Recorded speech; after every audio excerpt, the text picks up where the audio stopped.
তো ফাইনালি আমরা হায়দ্রাবাদ পৌঁছে গেছি। আর আগে আমি দুটো ব্লগ শেয়ার করেছি যে কিভাবে আমরা এসেছি, পার্ট 1 পার্ট 2। না দেখে থাকলে অবশ্যই দেখে নিও। এতদিন বাদে ঘরে এসে দেখছি যে ঘরে প্রচণ্ড ধুলোবালি পড়ে গেছে।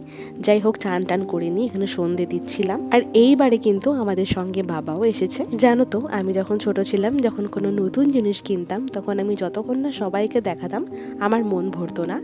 তাই সেই স্বভাবটা এখনও রয়ে গেছে। বাবাকে দেখো, এই নতুন ব্যাগটা দেখাচ্ছিলাম।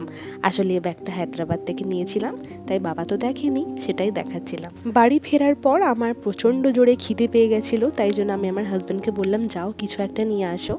এমনি কিন্তু আমার সাউথ ইন্ডিয়ান খুব একটা ভালো লাগে না, তবে আমাদের ফ্ল্যাটের সামনেই একটা ছোটো মতন হোটেল আছে, সেখান থেকে আমার হাজব্যান্ড নিয়ে এসেছিলো বড়া আর ইডলি। বাবা ইডলি খেলো আর আমি বড়া খেলাম, প্রচণ্ড টেস্টি ছিল। জানো তো, ফ্রিজটা প্রচণ্ড ধুলো পড়ে গেছিলো, সেটাই পরিষ্কার করছিলাম। আর আমার হাজব্যান্ড নিজের ডেস্কটপটা সেট আপ করছিল।